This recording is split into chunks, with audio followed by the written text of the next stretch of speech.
Hello, everyone. Welcome to Sixth and I. I am Allison Michaels. I'm the Deputy Director of Audio at the Washington Post. Woo! We are so excited tonight to be partnering with Sixth and I and the Politics and Prose bookstore on this event. Whether you're here in person or watching virtually from home, thank you so much for being with us tonight, and in doing so, supporting a nonprofit, an independent bookstore, and DC's hometown paper. While I'm speaking tonight as a representative of the Post, my first job out of college was actually right here at Sixth and I. I worked as their communications associate, so this feels a little bit like a full circle moment for me. And I cut my teeth promoting events like this one tonight, starting the organization's first blog, which was not my best work, and most memorably, publicizing Sixth and I's kosher deli food truck called Sixth and Rye, in case you missed it. That was at the height of DC's food truck craze, so we really nailed it. It's such a pleasure to introduce Curtis Sittenfeld tonight, the New York Times bestselling author of 6 novels, including titles like Rodham, Eligible, American Wife, and Prep, which, fun fact, she wrote in part while teaching English here in DC at St. Albans School. You can figure out where some of that was based. Tonight, we're celebrating the release of her 7th and much-anticipated novel, Romantic Comedy. Curtis's talent for sharp observations and her trademark ability to bring complex women to life are ever present in the story of late-night TV comedy writer Sally Milz and her unexpected chemistry with Noah Brewster, a famous musician serving as the guest host on the show Sally writes for. Many of us can relate to the neuroses-inducing and heart-fluttering feelings of a crush and the early stages of new love. What sets romantic comedy apart are the nuanced reflections on beauty, gender dynamics, and romance that still manage to throw many of us for a loop, no matter how evolved we are in our thinking. Tonight, Curtis Sittenfeld will be in conversation with my dear colleague, Martine Powers, the founding senior host of Post Reports, the Washington Post's award-winning flagship news podcast. Yeah, that's right. It's good. The work of Martine and the Post Reports team has been recognized by the Peabody Awards, the Online News Association, the DuPont Columbia Awards, the Gracies, and many, many others. If you don't already follow Post Reports wherever you listen to podcasts, you should start now.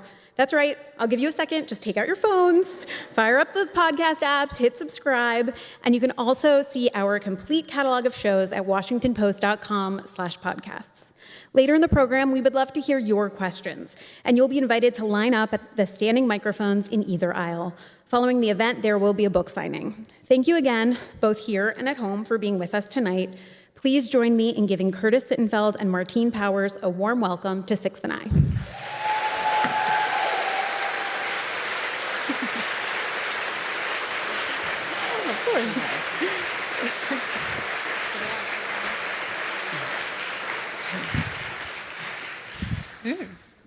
Curtis, I'm so happy to be here, especially because the last time when I interviewed you for your last book, I was in my closet with my dog like barking outside. I don't know if you were in a closet, but it was like April of 2020 and things were really weird.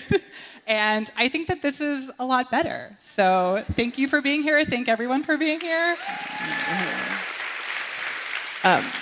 Thank you. I think I have a little office in my house in Minnesota, and I think what I would do is like stuff a blanket next to so I wasn't literally in a closet or literally under a blanket, but it was messy and unpleasant. Yes, and also I'm so delighted. Thank you all. Thank you. This is such a joy. I'm such a fan of Martine, and obviously I feel like the triple intersection of like Post Reports, Sixth and I, politics, and it's like lovely. Thank you all. Yeah.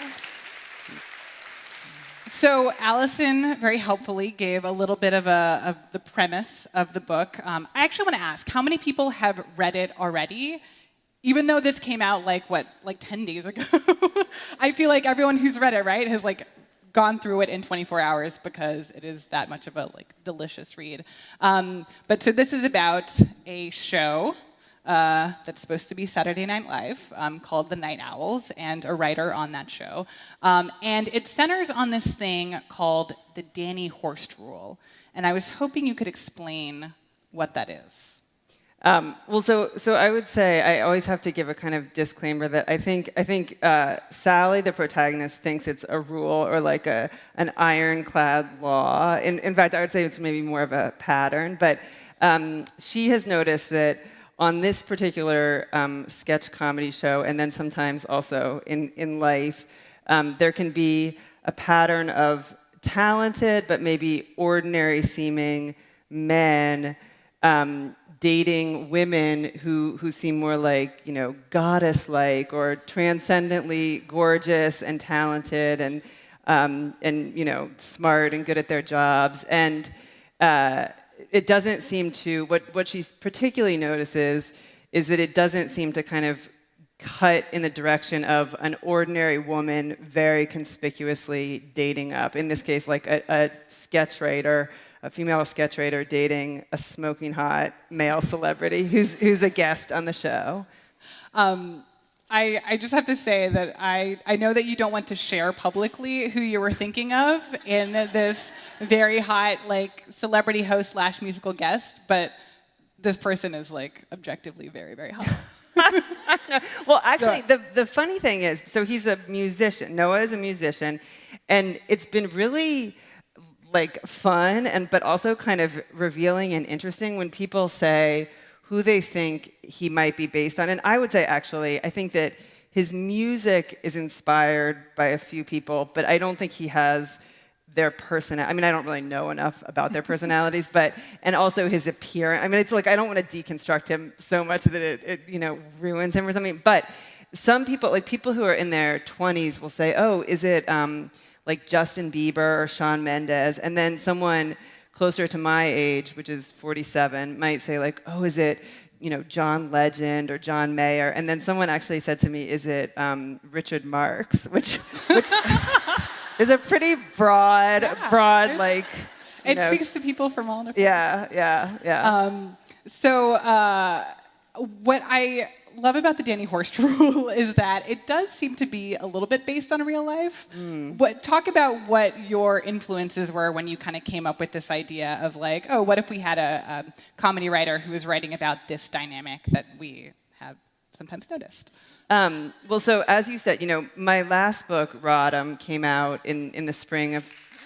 Oh, it's so touching because one, I like never left the house for Rodham, so and I mean, being in DC, thank you. But it was, and I definitely I felt very invested in that book, and I felt very proud of it. And it was published in this world that like none of us, could have imagined. And so while doing Zoom events, while wearing a shirt like this on top and sweatpants on the bottom, if I was asked, what will your next project be, I would say I want to write something short and fun. And I started another novel, and I got about maybe like 6 or 8 months into writing it, and realized it was not short and also not fun. And I mean, I actually might go back to it because I did think it was interesting in spite of. And meanwhile, my family was watching a lot of Saturday Night Live during the pandemic. My kids are now 12 and 14, so I think they were maybe like. If we started watching, not because of the pandemic, I actually first showed them a sketch in December 2019. They were maybe like a little too young, which I think can be a huge part of SNL's appeal. Including like kind of being like, I don't get the joke, but like it seems very, intriguing and clever. So anyway, while we watched, I would think, I observed this pattern that other people have, and I think we're allowed to say the words Pete Davidson. There's also, well, you also brought up Colin Jost. Yeah, Colin Jost. And there's also Emma Stone is married to a now former SNL writer named Pete McCary, who she met when she hosted the show. And there are a few other examples. But anyway, I would think to myself, someone should write a screenplay for a romantic comedy about a writer at a show like this who writes a sketch making fun of this phenomenon and how it wouldn't happen for, like an ordinary woman, however you define that. And then that week there's a host that she has chemistry with. And then after I set aside my not short and fun novel, I started to think, oh, like maybe that screenplay should be a novel, and maybe that someone should be me. And then I started writing it. But it also feels like you're really coming for Pete Davidson. Does it? I'm like, I don't know. He seems like a nice guy. Big smile, pretty funny. It's so funny because, okay, this is what I'll say. I actually really sincerely hope it doesn't seem like I'm coming for Pete Davidson. Because I have so much to, we could just make this like all Pete Davidson from here on out. Also, for people who don't know, my mom is watching and she like knows nothing about SNL or any of this. Like Pete Davidson dated Kim Kardashian. And a few other. Ariana Grande, right? Yes, Ariana Grande, after she was a musical guest on the show. So I think that he seems like very sweet and charismatic, and it doesn't seem weird to me that all these gorgeous women want to date him. Like the funny thing is that the ultimate conclusion I came to after giving this like extensive thought for a long time was that it's not surprising that, say, Scarlett Johansson apparently wanted to marry Colin Jost.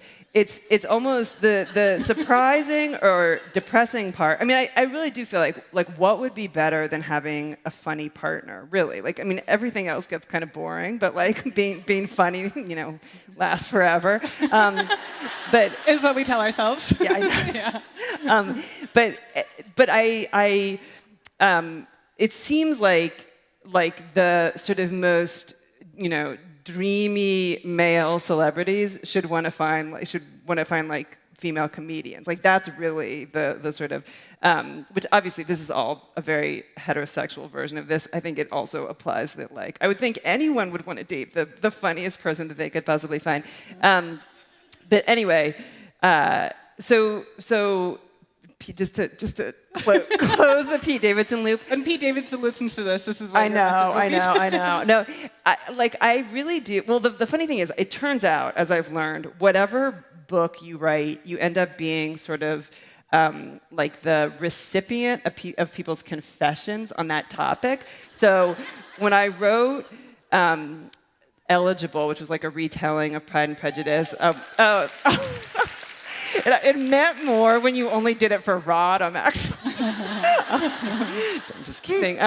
But people would come up to me and almost like whisper, like, I've never read any Jane Austen. Or they might say, like, every year I reread Persuasion. Or like one time a woman who was, I would guess she was like maybe 80 in Milwaukee gave me like an I Heart Darcy pin that I still have. So, I loved it. But it turns out with romantic comedy, and we can kind of get to this part, but the people come up and sometimes they'll say, oh, I once had an email courtship, because there's that. But the other thing is I'm now like the recipient of a lot of 40-something women's confessions about if they do or don't find Pete Davidson attractive. I feel like that's wonderful. I think I know it's very interesting, but I kind of feel like, oh sure, like I'm very like I think he seems sweet and charming. I'm not trying to kind of convince, and very like tender-hearted, I see some real backpedaling here. So, but now I want to talk about the opposite of this, right? Which is the dynamic between the protagonist, Sally Milz, and Noah Brewster, who's this like pop singer and incredibly famous, incredibly rich, incredibly attractive. And part of it, I mean, it seemed like it's actually a sort of challenging premise, because it's like, oh, here's this hot guy who's rich, who likes the main character. What is the conflict? Yeah. Like that sounds great. Where are the obstacles? Yeah. Or in some ways, like, should we even be rooting for this, right? Like, isn't this rich guy, this super famous celebrity guy, isn't his ego going to go to his head? Do we really want our like wonderful, ordinary main character to end up with him? How did you navigate that? Well, I think it's true that there are maybe not as many conventional external obstacles in the story, and a lot of the obstacles are sort of Sally's self-sabotaging and being unable to get out of her own way. And I definitely like reading about and writing about neurotic characters. Like I feel like it's like more interesting. I mean, I like other kinds of books too, but so I do think she's like grappling with her own insecurity. And again, I feel like she's in her late 30s. She's won an Emmy. She's professionally successful. She was married and divorced in her early 20s.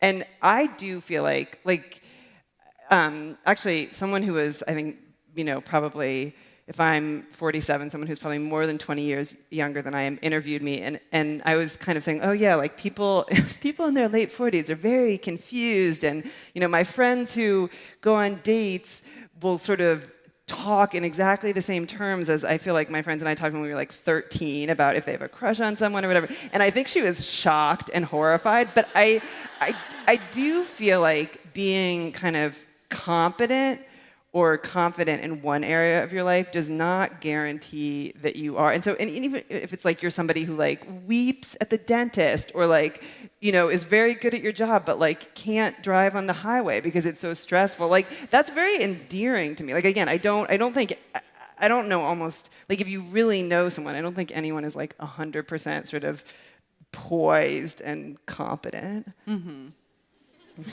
Except you. Certainly. What I also loved about the book was the world that you built, this place that is TNO/SNL. And the first half of the book essentially takes place in 1 week of that show, right? That they have the show on Saturday, and it starts on Monday, and you're just going through the whole week with the main character as they, start pitching the sketches, and you're seeing behind the scenes of the show. So how did you build this world? Like it seemed very realistic. I felt like I know how an episode of SNL is made now that I've read this.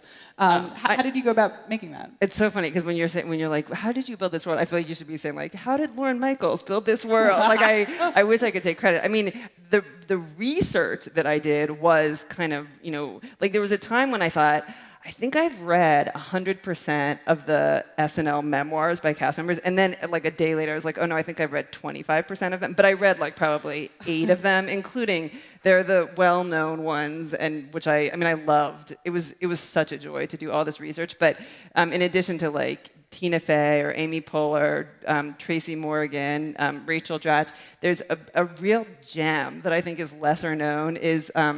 A cast member, Jay Mohr, like M-O-H-R, from the early 90s, wrote what I feel like is the most fearlessly bridge-burning memoir that I read.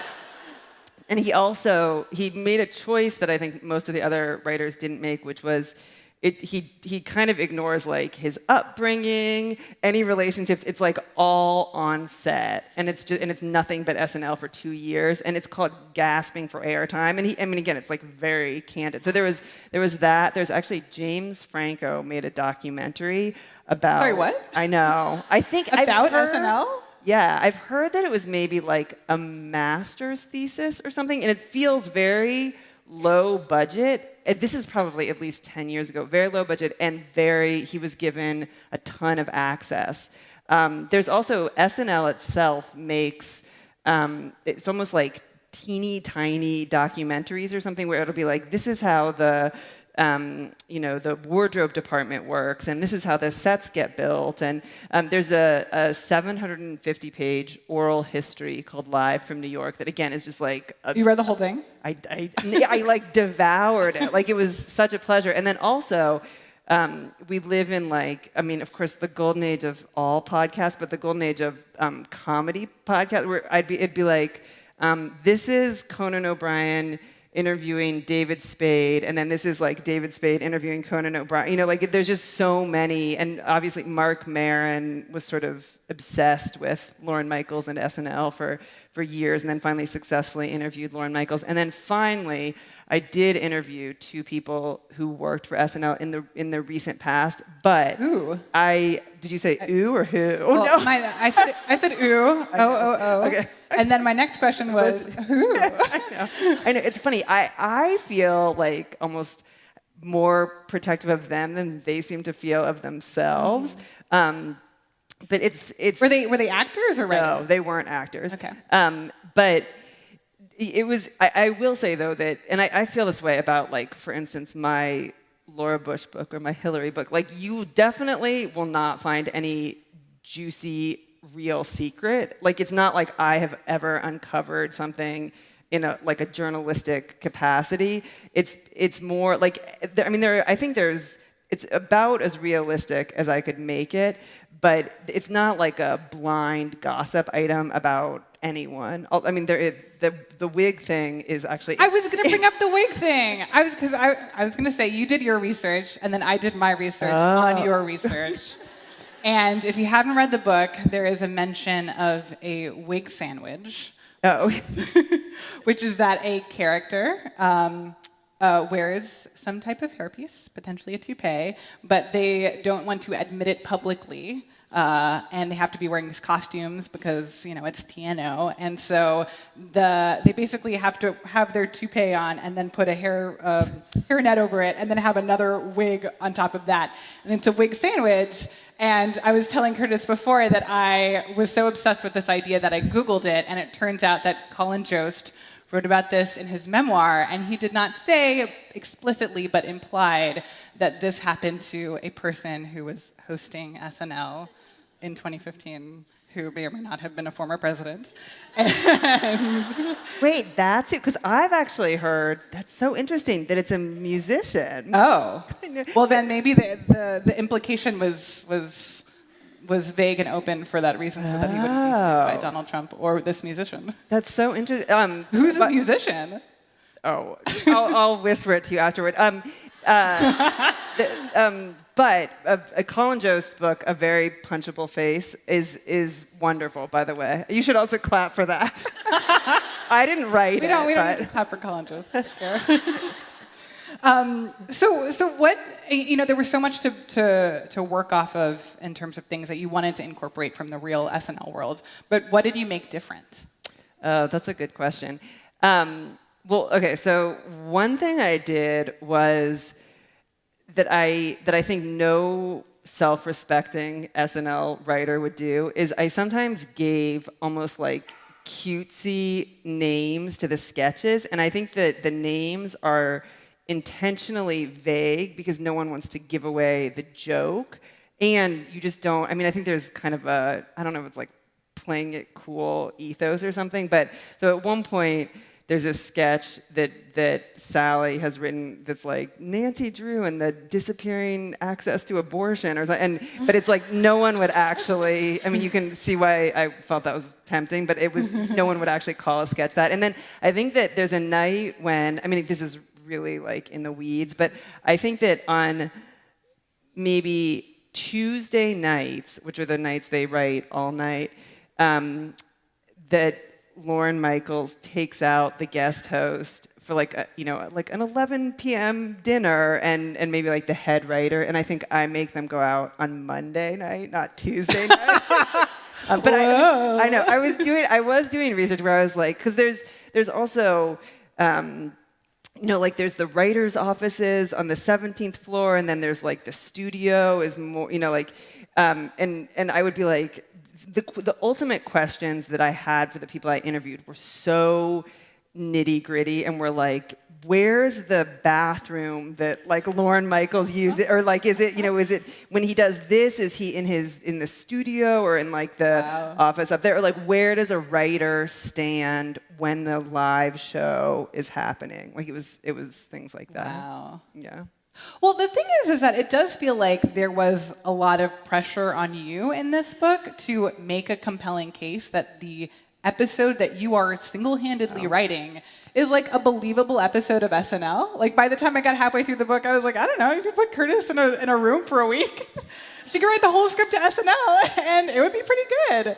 So yeah, I don't know. Did it feel like you had to kind of pump up your kind of comedy brain to be able to like embody what it would mean to make, not just like the nuanced sort of like commentary about the human condition stuff, but like crazy silly sketches that involve farts and like biological humor and yeah. I mean, so I actually feel like with my books, and especially I think if there is, if like I wouldn't want to be thought of as like stunty. Like I feel like oh, it's also heartfelt. But like if I wrote a book like Rodham or something where it's like a sort of like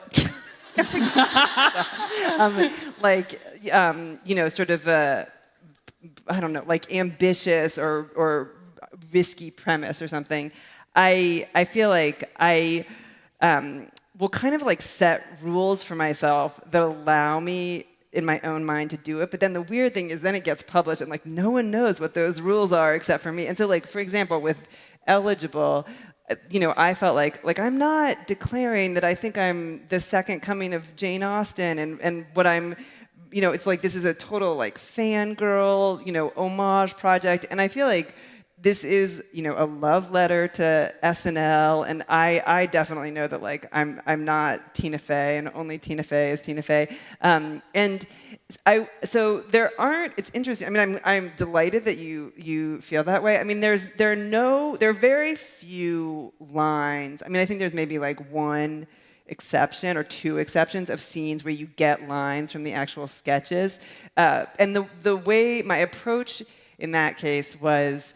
I think just going through life, I often find life undignified and absurd and embarrassing. And I'll think to myself, this is like an SNL sketch. And so I was like, all I have to do is like every time I think this is like an SNL sketch, I have to like write it down for like 4 months or something, and I'll have by the end you'll episode. Yeah. So it's but I kind of, again, like I think there is some weird, I don't know if it's like a delusion that where I'm like, I'll write a book called romantic comedy, even though I'm very clear that like I'm not a comedian, but I mean, I think I do have more confidence in my ability to like write an sort of emotionally realistic novel and get a character through various scenes and all that. But there's one scene where the characters are kind of brainstorming on like dogs Google searches. And I will say, my children helped me with that. We got a pandemic dog that we're, of course, obsessed with. And one time we were trapped in gridlock in a parking lot. And we had been kind of talking, and like we came up. And then after we had this sort of like festive, parent-child moment, then I added some like R-rated stuff at the end. And like that's what's in the book. But they did help me with it. Yeah. So. I honestly thought that would be a great sketch. I was like, I want to see it. Dogs, Google searches. I feel like that could be like my gift to Lauren Michaels, like, to thank him for all he's given to me. Oh, absolutely. Since we have so many fans of your previous novels here, I want to ask about a theme that I've noticed in your books and your short stories as well, that you focus on people often who have kind of been thrust into fame or are kind of close to fame in one way or another, but also on like small communities of either like elite people or talented people or some kind of insular community. So I'm thinking about Rodham, where part of it takes place at Yale Law School, and it's this kind of like elite insular place, and then it's the White House, or Prep when you're thinking about a prep school, or even Eligible, where you're the reality TV show is part of the plot. And then here you have this place where it's a bunch of talented people who are thrust together, and to get a job like this is like a big thing, and that people kind of live and die by this little community. Why is that interesting to you?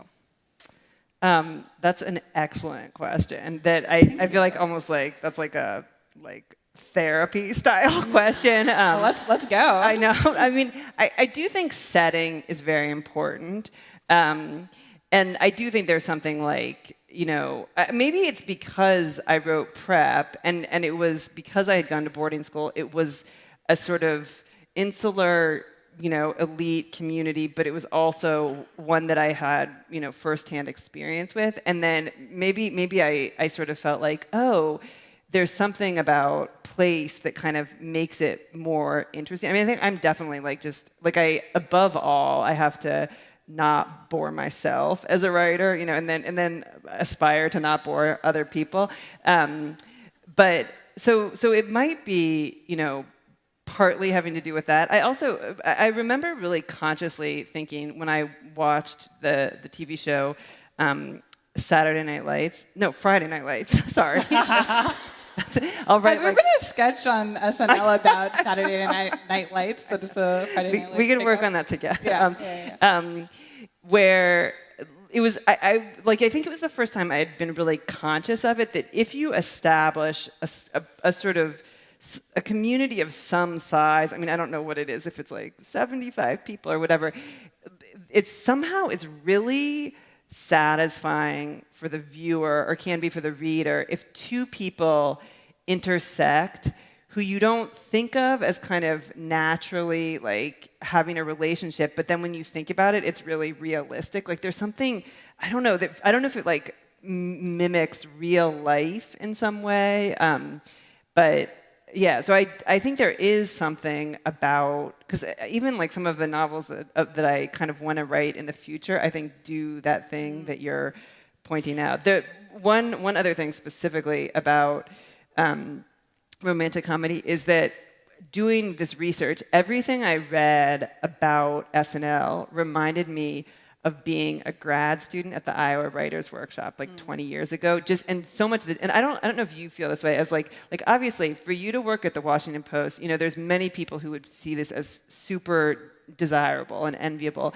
And I assume that once you work there, everyone you know works at the Washington Post, right? So like there's a weird, basically, there's like a weird like internal, external status thing. Yeah. So I think that like, it's obviously so competitive to get hired on SNL, but then if you get hired on SNL, you spend however many hours a week at the office, and everyone else works there, and then there can be kind of competition with each other, and so there's just like a lot of things that in life you don't want to exist, like friction and conflict and overly close, uncomfortable relationships. It can be actually really great for fiction. Mm-hmm. Mm-hmm. I'm actually thinking about when you're talking about that intersection of people in a space like that, in Rodham, the way that at the beginning it's like Hillary Rodham and Bill Clinton, and that like you think that Bill Clinton's like he's got a different kind of social scene and different personality, and it doesn't make sense that like he would be into Hillary, but then that's how. So I can see the like how you do your magic here. Thank you.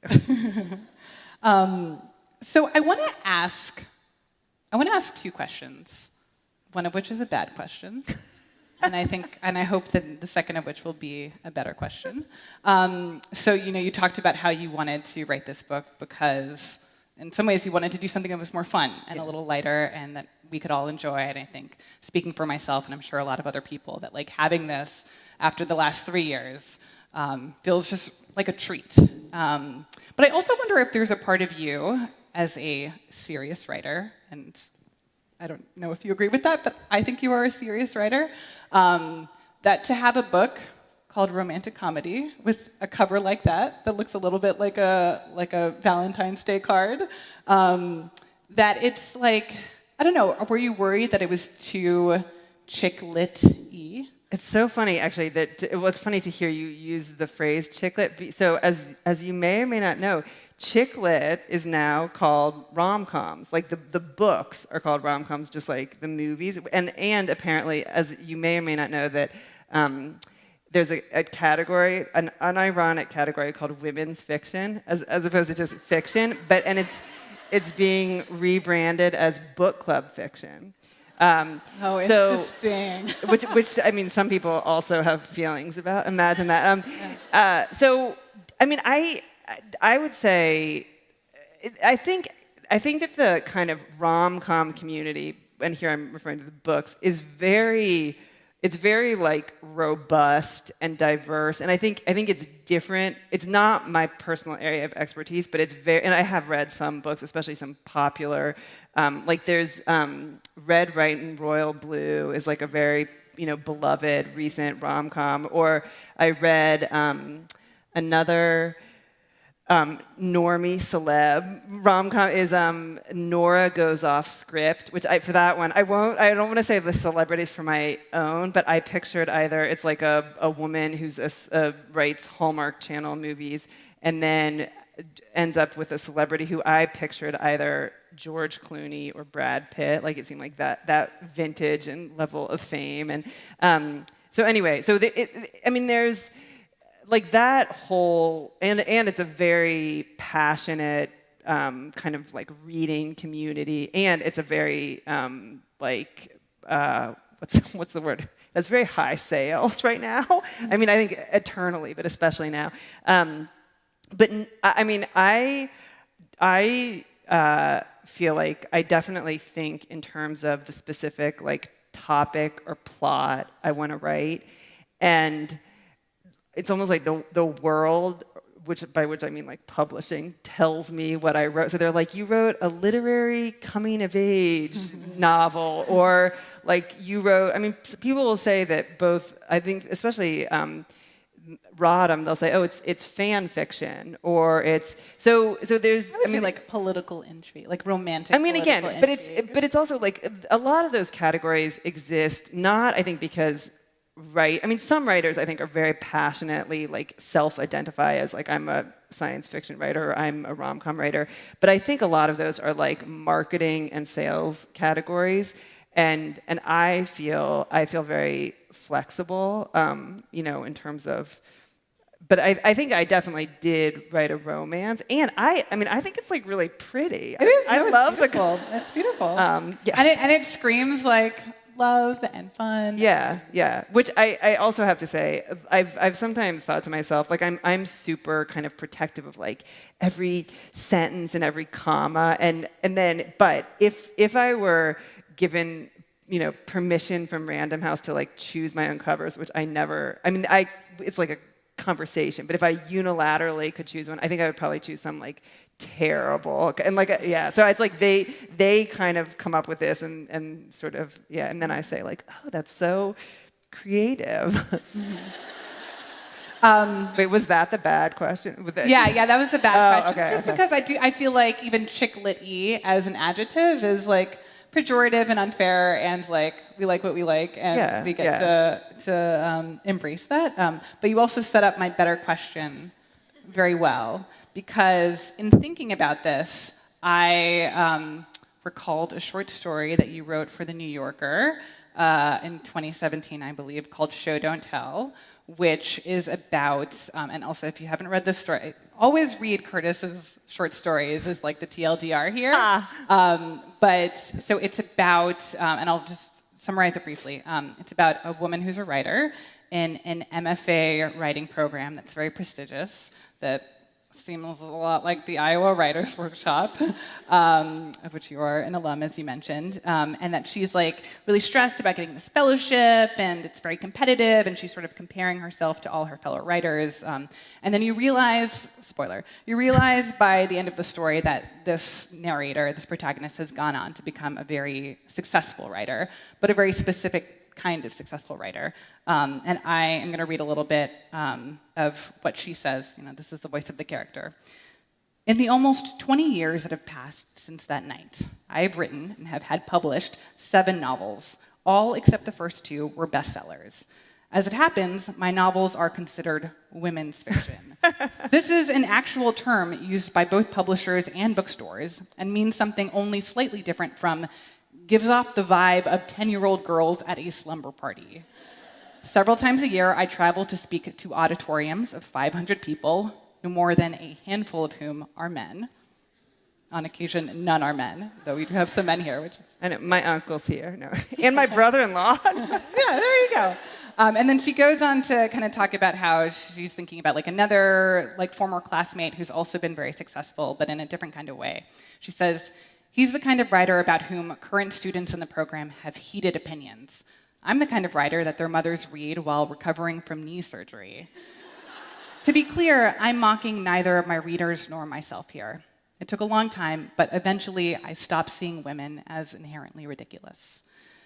And I'm wondering how much of that, and I know it's not autobiographical, but it's fiction. It's fiction.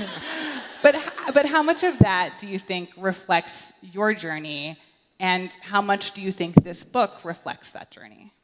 Okay, well, so one thing I'll tell you, like, I mean, so I wrote that in 2017, which I've actually, this is like the 3rd book I've had since. So I probably thought, like, how many books has she written? 7. It's funny, because I was probably like, weird. imagine writing 7 books or whatever. And, like this is totally sincere. Like, you guys are a huge crowd for me. Like, it's the funniest part of that is that I would never, like, I would have 500 people come to hear me if I was on a panel with like 8 other writers or something. Like it's, and I mean, again, Random House has done like a beautiful, like I have very talented publicists, but that writer is definitely more successful than I, and I kind of meant her to be like, it is so, I mean, it's like totally absurd where, you know, like as a writer, like you could be like, you know, write something where, like, let's say you have a twin brother and like you grew up in Philadelphia and then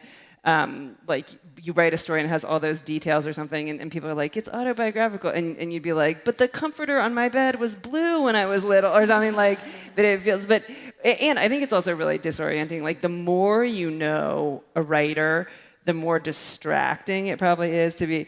But still, I feel like the premise of like, was there, did you have to come to embrace that, like, that writing a book like this is meaningful and it well, so actually there's maybe a different way to answer that.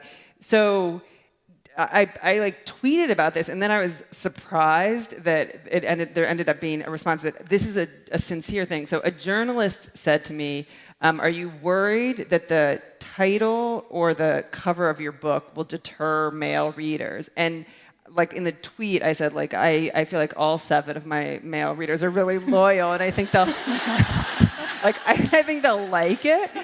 But it actually, I mean, I remember when Prep was published 18 years ago, and it did kind of, I think there were almost more questions. I mean, this seems so ridiculous, but almost about like, positioning me or positioning the book or whatever.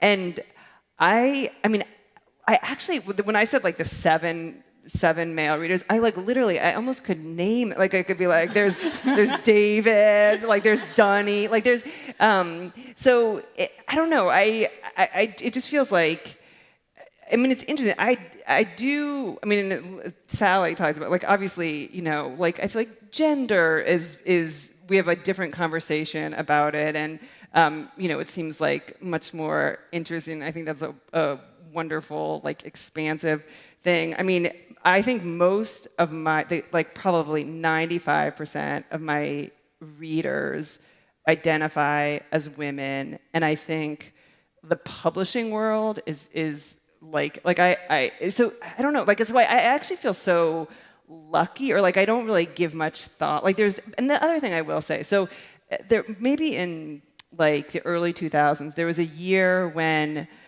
all the National Book Award nominees were women, and they all were books that had sold relatively few copies, like 1,000-ish or 2,000-ish, and there were lots of articles about it.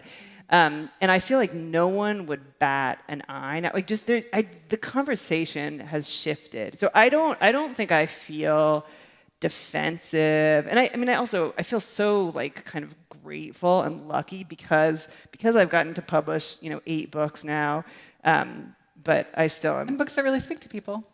Yes. But although I'm not, I still truly, like, I think I meant for this woman to be almost like Jodi Picoult level more than, you know, we'll see. I can aspire. And by the way, Jodi Picoult's like a super lovely person, and. I feel like the theme of this conversation is going back to be like, just to be clear, I'm not shading this celebrity. Yeah. Jodi Picoult and Pete Davidson are both lovely. I actually have never met Pete Davidson, but I'm sure it'll happen soon enough.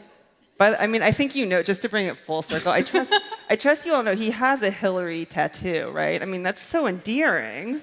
Like, who couldn't love him? Where is his tattoo? I mean, it's hard to tell, of her right? face or her logo? I think or something else. I think of her face. Oh. And the day when it was made public, I think it was after 2016. You would think I had like committed this all to memory. I'm pretty sure she on social media posted something like, "Now I can reveal my Pete Davidson tattoo." That's great. That's great. So despite the silliness and the fun in this book, it does go to some real and sometimes serious places, especially because the latter part of the book takes place during the pandemic. And I was wondering, like, what are the not just like the kind of circumstantial plot devices of the pandemic that were useful, like we're all at home, or you know, like we all lived it. But like, what are the qualities that you wanted to bring out in this plot, in this like will they or won't they romance that you felt like were of the pandemic?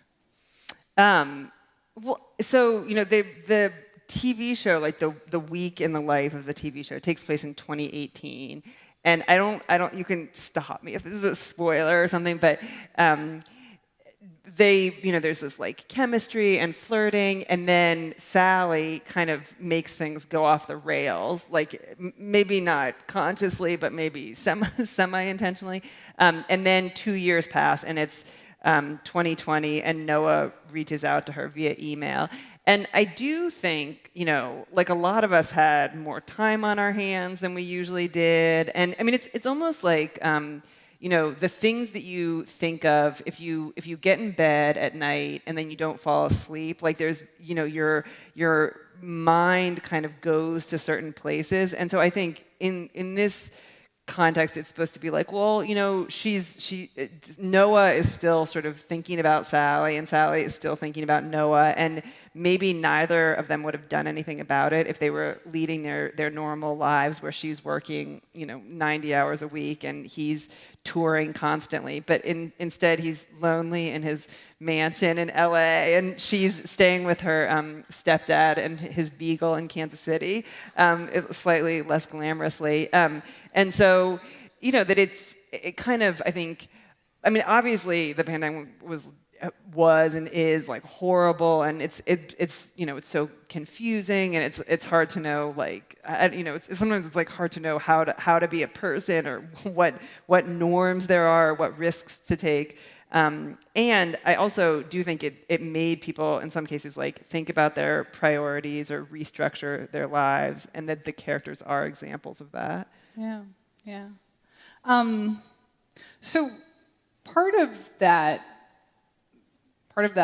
book, during the pandemic, there is a moment where one of the characters, she has well, I'll just say the main character has stepfather, and he gets sick.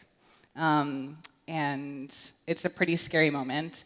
And I hope this is okay to ask you about, and feel free to veer away if it's not. But I know that your dad passed away. Yeah. About a year after the start of the pandemic.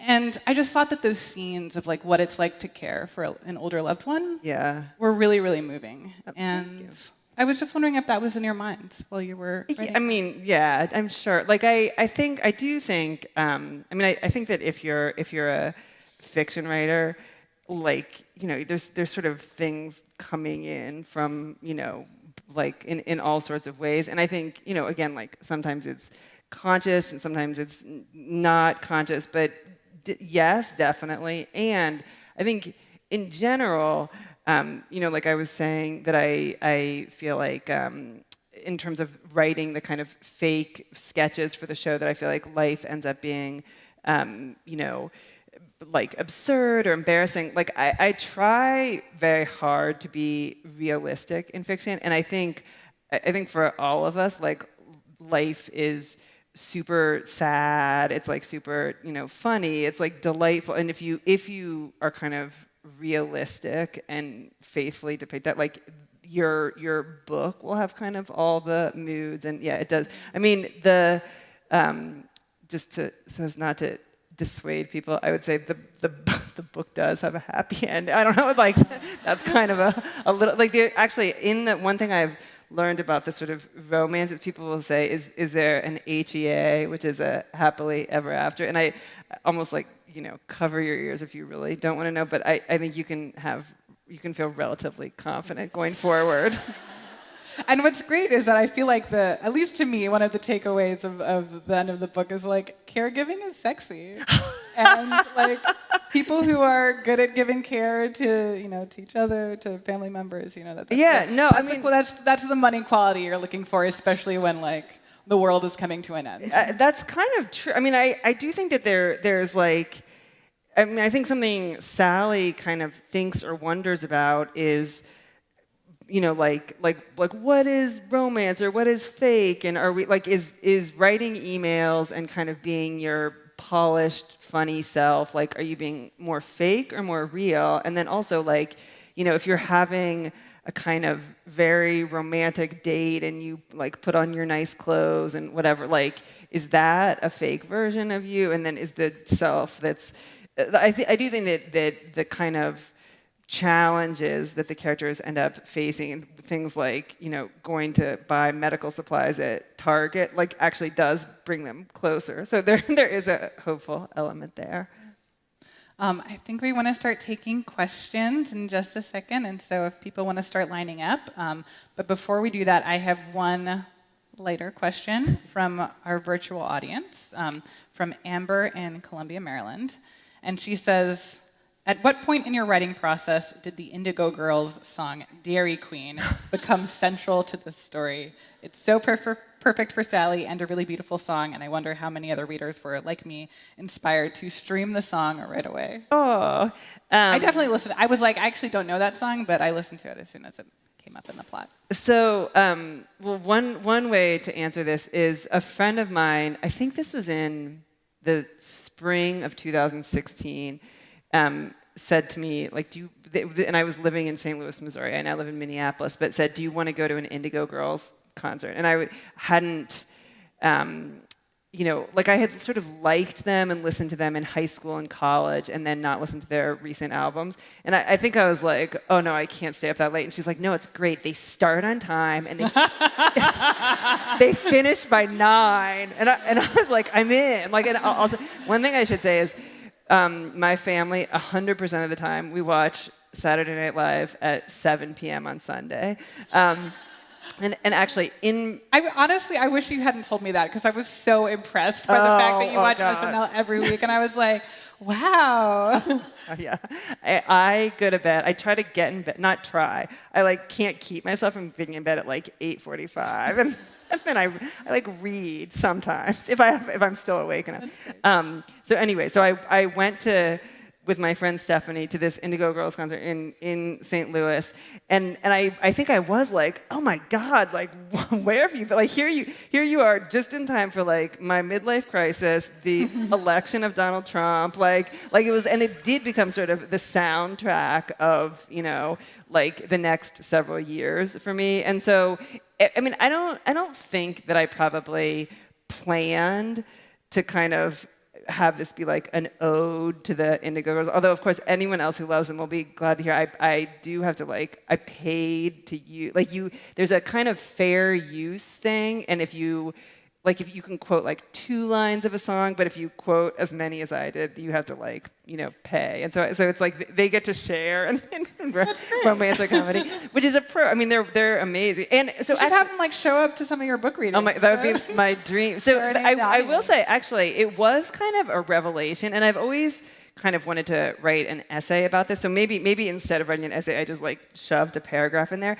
But it was kind of a revelation. I mean, I will say that Sally kind of says the reasons she loves them, and she's definitely more of a consistent, lifelong fan, and instead of someone who looked away for 20 years and then was like, hey, but just that it was seeing them at that so this is now 7 years ago.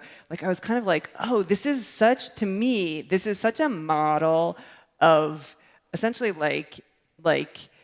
aging artistic women, and that I feel like there's something it's kind of a huge bummer to me that it seems like so many so much of the conversation that we have about women is especially actresses, which I mean I do read people.com all the time, so I'm totally complete. I could find some other source or something, but is about how either they look like they haven't aged or they look like they have aged. And it's there's 2 possibilities. And it just felt like they've always done what they want to do artistically. And they also, I'm not sure if this happens. I should kind of fact check this. I felt like they had different instruments brought out for every song. Do you think that musicians, and which I was kind of I love that meticulousness or that particular, so it just seemed yeah, that they've and I mean again, you can read some of Sally and my thoughts on the Indigo Girls and our respect for them, but it was very inspiring to me, where I kind of thought, like more than, I don't know, like whatever, someone being, I don't know, just I just don't like when I think about, I'm 47, I hope that I will keep writing for several decades and everything, and it just seemed like they seem like great role models of really doing things creatively on their own terms. So Yeah, that's. I'm gonna hold them as my role model now too. And they finished by 9 o'clock. Most importantly. So let's have some questions from the audience. I know that people are excited. Let me start with you. Hi, Curtis. Thank you so much for coming. This is really exciting. Going back to the chick lit and the show don't tell conversation, I was hoping to get your thoughts on what I'm now mentally referring to as the Curtis Sittenfeld rule. This is a broad generalization, but I think we've all noticed a pattern of where women will read books about men, but men won't read books about women, regardless of the genre. And I was hoping you could talk about that, especially having written so many genres featuring all these incredible characters that aren't, by definition, chick lit, but they are about women.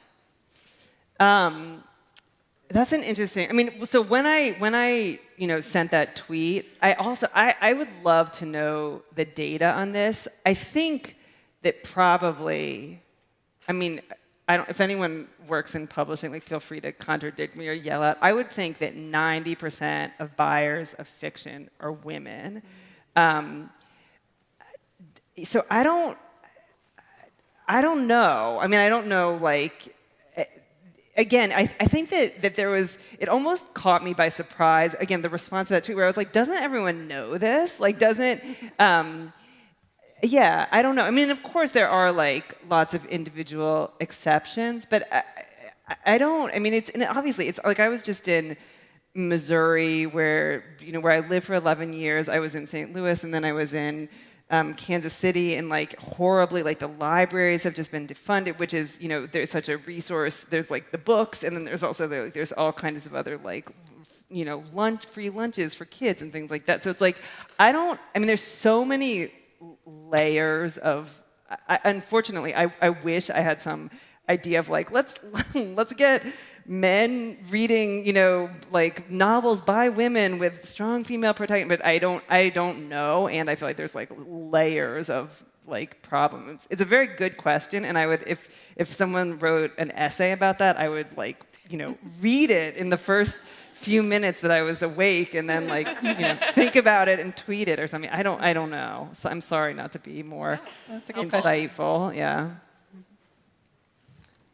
Hi, I saw you speak at Goucher College about 6 years ago, and at the time I had asked you what happened to Lee Fiora after the end of prep, like what her life was like as an adult, and you had told me that there was a show coming out on HBO about prep. And so I was wondering if that show is still in the cards. I'm sure this isn't stressful for you at all. And if there's any more details you can reveal about what eventually happened to Lee. So I feel like this is, I'm not supposed to say this in public, but I, like, can't help myself. I'm like the kiss of death for development deals.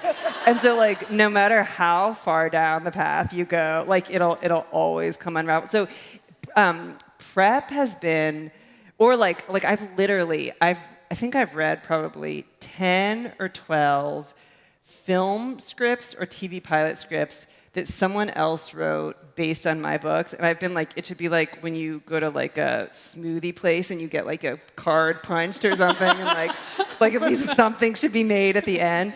But yeah, it's so 3 times it's been developed, and it's all, I mean, this is the thing about development stuff, like, you can sort of, like, which I probably apparently did very enthusiastically, like, drop all these names that it's like HBO and it's Apple Plus and it's like this person is attached and Claire Danes is attached, and then it's like kind of smoke and mirrors. I mean, people, like, obviously we turn on our TVs and there are shows on them, but I think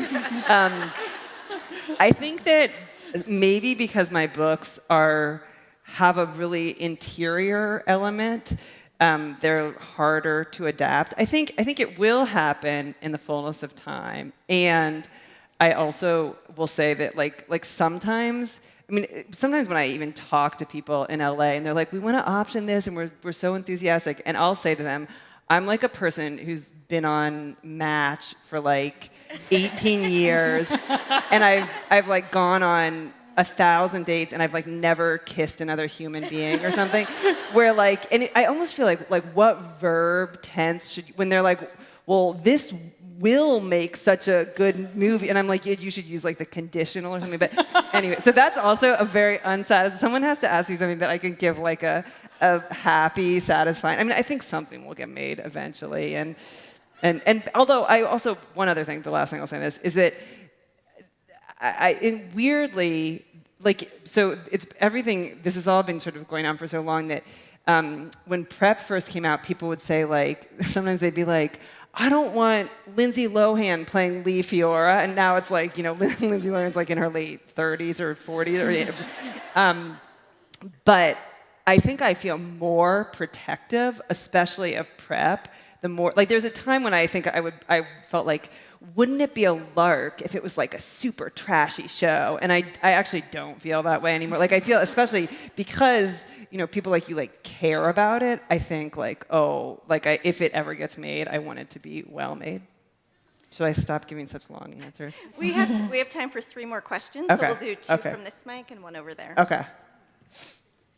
Hi, I'm Hi. so excited to finally see you. My name is Nikki Payne. I'm an author myself, and I had a question about comedy itself. Like, there's all this discourse about like romantic comedies like not being funny, and I'm wondering about your approach to making something funny on the page, which is not an uncomplex endeavor. Yeah. Like, how do you manage that, and do you have any tips? You know, I'm asking for a friend. I know. I think based on that, I think you're fine. I think I mean, it's sort of like Martine, what you were like this sort of sadness being in the book that I feel like, you know, if you just go through life and interact with other people, that like funny things always happen and like horrifying things always happen, and so it's almost just like capturing things really precisely more than trying to be funny. I also will say, I think I have a personal rule that I think I broke in this because, well, I felt like I had to, but I think that if you or have your characters joking around or something and it's funny, it's almost like don't have someone compliment them on their funniness and maybe go easy on saying like, and they laughed, or we all laughed so hard, or did it, which I sometimes felt like, because I wanted to show like Noah being smitten with Sally, he laughs a lot, and I do think, you know, I wish I didn't, but I do read reviews, and I think at least one person was like, oh yeah, like I wish I found this as funny as the characters do, but I mean, it's like, I knew, when calling it romantic comedy, I was like, there's 150% chance someone will be like, it's neither romantic nor comedic. Like, anyway. Thank you. Hi, I'm a big fan of your short fiction, and I was wondering if you could talk at all about your process and kind of in general the difference between generating a novel and short fiction for you. Well, thank you. I mean, I love reading and writing short stories. I think that a lot of times a short story for me, it feels like, you know, some moment or some situation that could be easily summarized, or like it could, you know, something could shift in a moment.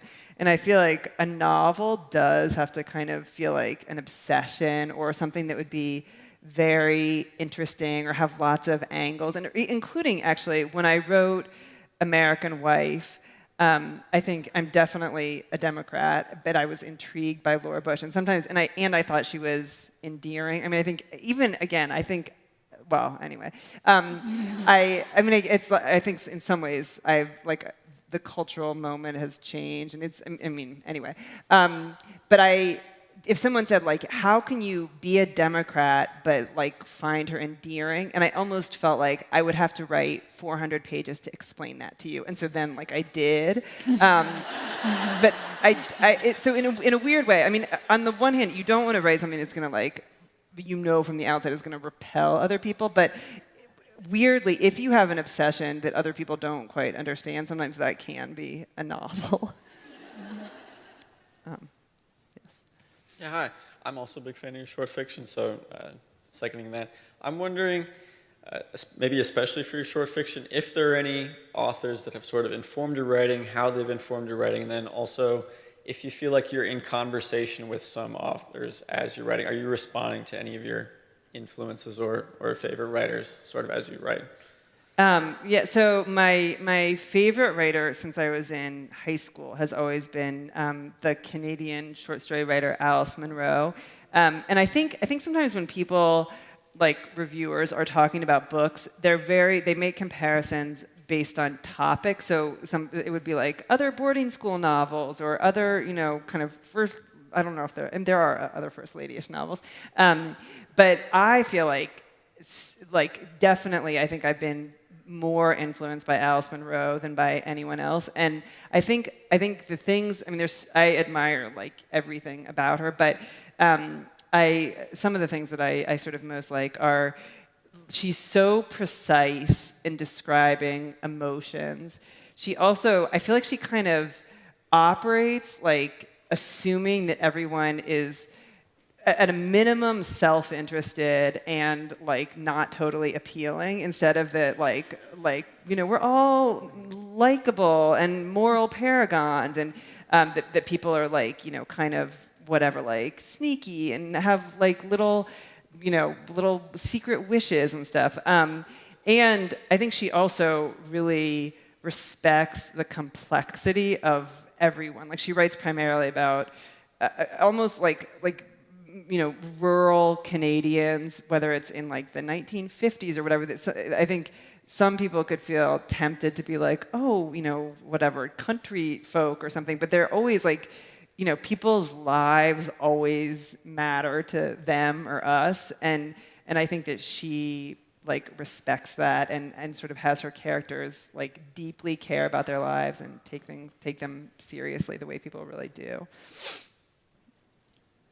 Can't wait to read it. Curtis, thank you so much for being here. Thank you to everyone. Thank you to the Post and 6 and 9, Politics and Prose. Martine, thank you so much. All right. And I think there's going to be a book signing. Thank you so much to Curtis Sittenfeld and Martine Powers. If you would like to stay for the book signing, please stay seated for just a few minutes. And for anyone looking to exit, you can use the main lobby and this corner lobby to my right. Please don't go downstairs.